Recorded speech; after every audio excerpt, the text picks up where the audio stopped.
VOA magaalada Muqdisho aan wada joognaa waxaad ku soo laabatay ku dhawaad 5 sano kadib markii magaaladan laga dhoofiyay marka bal inta aanan dareenkaaga hadda aadin sawir yar oo gaaban naga sii sida xarigaagii iyo dhiibistaadii ay u dhacday hasan Falastiin horta waan ka hadlay dhowr jeer haddana intii baan ku celinaya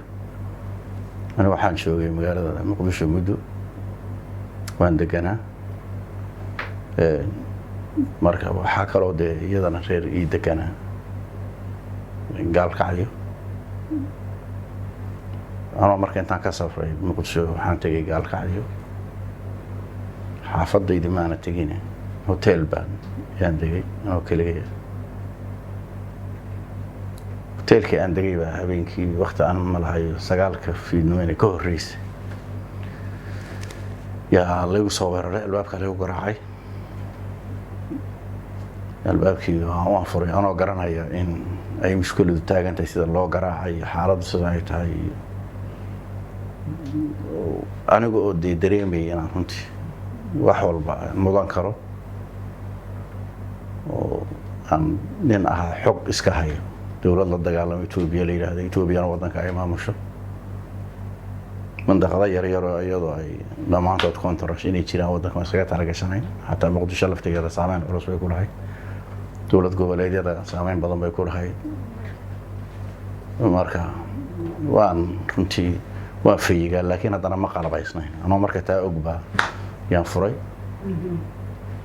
ciidan baan meeshii ugu imid ridii xidhay isu qaybiyay qoraalkii kale xidahooda iyo dhaxdhaxaadkii la mari jiray iyo dariiqyadii oo dhan waxay leeyihiin baan halka ugu imid ciidan oo suugaday ahaayeen ciidankan inuu ciidan Soomaaliyeed ah baan garanayaa afahaan laakiin ma garanaynin Itoobiya bacdama ay wadanka soo galgali jireen لازم لكن dad Soomaaliyeed inay ciidanku yihiin qiyaasiisa markaasi in lagu dhoofin karo oo lagu gacan galin karo Itoobiya mise waxa islahayd xamar u baa lagu xiri doonaa ama meel Soomaaliya aniga horta qabashadayda halkaas ka soo bilaabatay saddex bari waan ku xidhnaa saddexda habeenba waxaan runtii filayay saacad walba in aanan meesha ku sii jirin in la ii dhoofin doono Itoobiya la qaadi doono maskaga talagashanaa maxaa yeelay dhaqan buu ahaa jiray oo dhowr iyo 10 sano ilaa laga soo bilaabo 1996 laga soo bilaabo dadkii waday halgankii oo wana farmuudka ka haydo umad Soomaaliyeed ay lahayd meelo badan oo kale laga qabtay laga dhoofiyay walow ay ahaayeen dawlad goboleedyo iyo meelo yar yar oo maartay heer gaar ah ay maamulayeen hadda waad soo noqotay maalmo yar joogtaa 2 maalmood magaalada Muqdisho maxaa dareemaysaa farxad aad weyn waxaan u soo noqday waqti dheer kadib anigoo sharaf iyo karaamo leh oo zaciima dalkaygii iyo dawladeydii iyo dadkaygii waan kala kulmay soo dhaweyn aan loo kala hadhin dawladii xukuumadii hay'adaha kala duwanaa goliga wasaaradda labada gole baarlamaanka hay'adaha kala dawladda amnigii cid walba waxaan kala kulmay soo dhaweyn aan la qiyaas karin runtii aad baan marka ugu faraxsanahay sida ay wax u dhacaan iyo sida aan ku imid iyo sida aan hadda ku joogo ra'iisul wasaaruhu waxa uu ku siiyay calan iyo bilad maxay kaaga dhigantahay waa guul runtii weyn waa guul taariikhi ah waxayna ahayd macnaheedu shalay nimankii xilka hayay aniga ii dhiibay cadawga waxay iga dhigeen qof aan wadanka waxba ku lahayn aan u dhalanin bay iga dhigeen xuquuqdeydii iyo sharafteydii iyo karaamadeydii iyo isirkaygii Soomaaliga ahaa oo dhan bay iga saareen meel kaga dhaceen isagoo marka ra'iisul wasaaruhu taa ka turjumayo iga raali galiyay iga xal mariyay calankan u soo dagaalamayna lahayn bay u huwiyay sidii Soomaalida isu xaalay jirtay ay xaalay sidii la isugu tacsiyeyn jiray bay ugu tacsiyay si dhammaystiran ba asaga iyo golihiisii wasiirada iyo baarlamaanka labadiisa golo wada jooga la igu soo dhaweeyay la igu xaalay la igu macsuumay goobta aan joogay ee lagu xaalmariyay ee calankii mad Soomaaliyeed ee haybada lahaa lagu huwiyayna waxay ahayd goobtii lagu go'aamiyay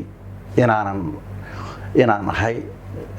argagixiso aniga iyo qadiyada Soomaaliyeed ee halgaymanaba inaan ahay argagixiso dhibaatana aan ka wadanka Soomaaliyeed anagoo weliga taariikh waxaan dalka Soomaaliyeed iyo ummadda Soomaaliyeed u tarmay weliga ana wax yeelin taariikhda ma jirto dad weyna dhageysan doona wayna arki doonaan حتى dadka dagaal la sokeeyo gal ma ahay qof Soomaali xabad ku miridi hanti kama dhicin bal waqtigeyga oo dhan baan galiyay meeshii marka saal la iga galay yay ahayd maxaa ku haboon markii la isweydiiyay sida ugu haboonayd ee la igu xalmarin karay waxa ay isla goobtii noocaas ahayd ee argagixisada la iga xukumay aniga qadiyada Soomaaliyeed ee loo halgamayay in ummadda Soomaaliyeed la tuso in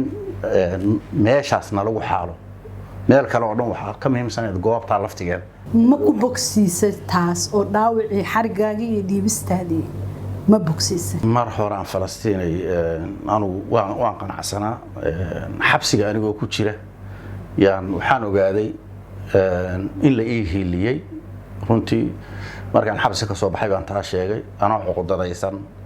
oo arkay in la igu xadgudbay dadkayga iyo dalkayga iyo dawladaydi in runtii la igu xadgudbay anigoo arkay ya cadawgi aniga gacanta ugu hayay waxay ii sheegeen dalka Soomaaliya inuu rogmanayo shacbiga inuu kacay baarlamaanka inuu kacay xaaladdu inay cirka marayso markaan ayaga wareysana waxay sheegeen adiga umba dadkii oo dhan qalbi dhagax sababta loo dhiibay hal la cadeeyo maxaa jiray waxay u weydiinayaan markaa ma waxaa jira urur oo wana la fookala ama oo wana la ha ahaato oo dhamaan waxay ku fidsan yihiin isirka Soomaaliga meesha joogo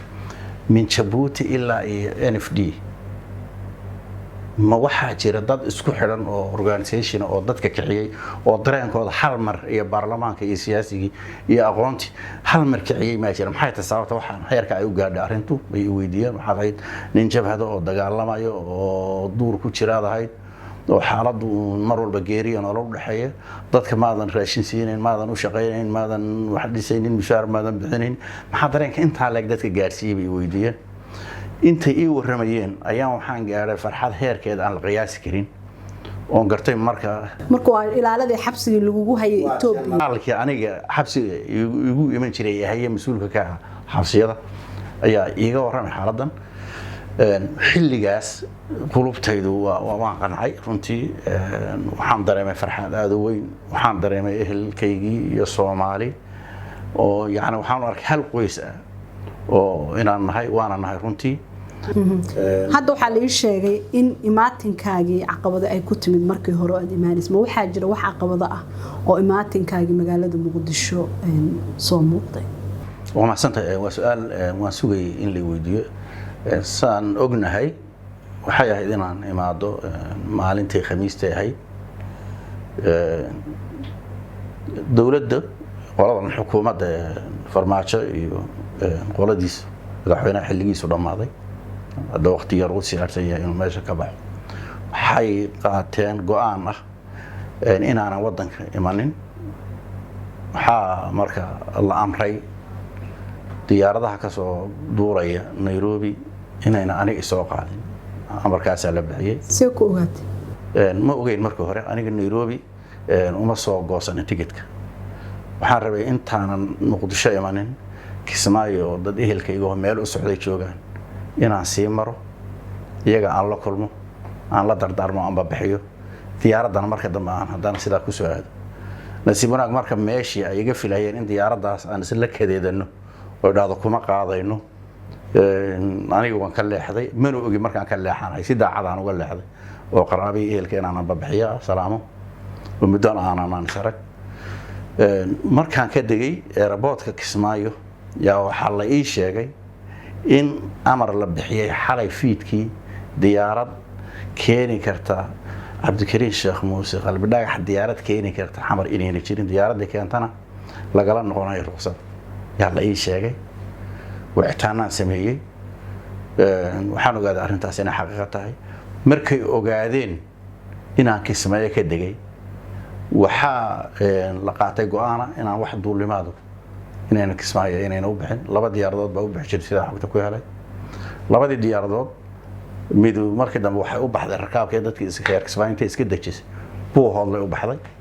mid kalena gobolada mid kamid ah iyadana u baxday xaaladaas marka dhacday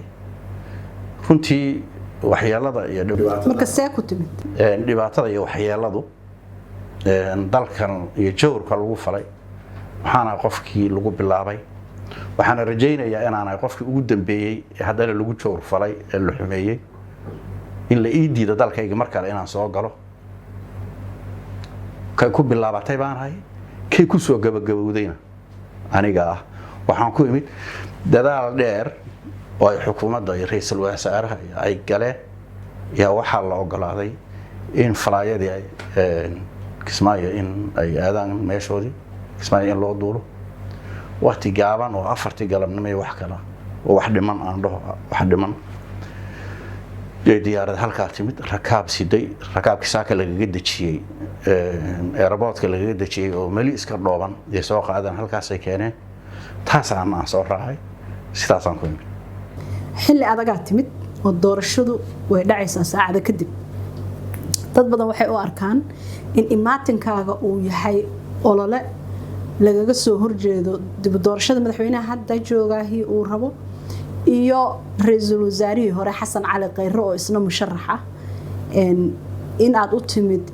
inaad saameyn ku yeelatid ololahooda doorashada ma way ka mug weyn tahay waxaan u imid xamar inaan qof la dagaalamo personally inaan ku sameeyo qof Soomaaliya oo taagan doorasho aniga taa uma imanin qofka dooranaya aniga ma baarlamaanka dooran lahaa anigu galaangal uma lihi oo ismaba aragno badana way jiraan dad aan isa salsalaanay marka mana aha cod dadweyne oo qof iyo cod oo sanduuq la dhigayana meesha ma yaalo marka waxay ku soo bixi doonaan ama wax ku waayi doonaan waxay gashadeen shacbiga Soomaaliyeed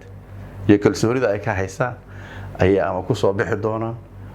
ama ku waayi doonaan aniga hadii wax laga weydiiyo waa wax gaar yaa istaahil laakiin way ka ballaarantahay ka guda ballaaran tahay in qof lagu target gareeyo shalay waxaana qofkii wadankiisa sida foosh xun looga dhoofiyay ee ihaanada iyo sharaf darrada yaanaha inaan Soomaali ahayn baa laga dhigay inaana dalka waxba ku lahayn baa laga dhigay inaana soo gali karin yaani walitii inay aaminsan inaana soo gali karin sida aan ajaanibana waa kuwa qaatay marka aad leedahay waa kuwa qaatay yaa ula jeedaa waa kuwii shalay ii dhoofiyay maantana waxa qaatayna waa iyaga kuwii shalay cadawga ii dhiibay ee maamulaya kiiskayga ayaa maantana waxay qaateen oo uu koow ka ninka odayga meesha horta in la isku qaldama war dal wax walba hal kurbay hal mas'uul beeyay wadankan qof baynu u dooranay qof baynu u dhiibnay qof baynu u igmanay taladiisa qof baan ku aaminay xeerarkiisa shacbigiisa qiyaadadiisa ummadiisa iyo qiyamka ummadda wax baan ku aaminay wax ka soo dhacana mas'uuliyadda asaga qaadanaysa in la khaldama yani mas'uuliyadda qofkii khalad gala yaa la xisaabtamaya yaa saxaya yaa bedelaya yaa ku kala keenaya yaa dalka maamulo yaa xuduudiisa xukuma yaa sharciyadiisa askari يعني markaan saalahay mar walba waxay ku dhacaysaa inaga dadkan taladan u dhiibnay ku aaminay oo mas'uul ka ahaa koob ka ahaa madaxweynaha dalka waxaan maqlaynaa xogo ah inaad howlka doorashada imaan doonto saacada kadib ma jirtaa hadii ay noqoto laga maarmaan ama aanu arko inay sax tahay laga maarmaan markaan leeyahay waa hadii alla ii qadara ama la isla qorsheeyo ilaahay qadara in la isla qorsheeyo qorshaha kuugu jirtaa waxa kama qabo inaan imaado sida wax u socdaan aan fiiriyo xalad kumihi cudur kumihi dib kumihi ka hadli maayo soo waxaan ahaanayaa xubin sharafeed Soomaaliya oo ka qayb galay meeshii loogu dhiibo lagu doorto madaxweynaha بدل doon وحرير ما لا yeelatay ra'iisul wasaarihii hore Xasan Cali Khayre iyo madaxweynaha hadda xafiiska jooga maxamed cabdulaahi farmaajo oo xilligii lagu dhiibayay iyagu awoodda dalka haya xiriir oo aan ka haya ma jiro anigu ma raadinin wax raaligelin ah ma dhicin waad arki lahaydeen waxaan arki lahaa saxaafadaha iyo dadka oo dhan baa arki lahaa marka meel mugdiyana layskuma xaalmariyo kiiskaygu kiis wuxuu ahaa caalamiya buu iska noqday kiis soomaaliya oo dhan uu ka falcelisay baa kiis laga dagaalamay baa marka anna waxaan hadda ka hor ballan qaaday inaan aqoon madow cidna aanan ku heshiin kiiskan waa kiis qaran inaan cid aan heshiinayna si public oo Soomaali horta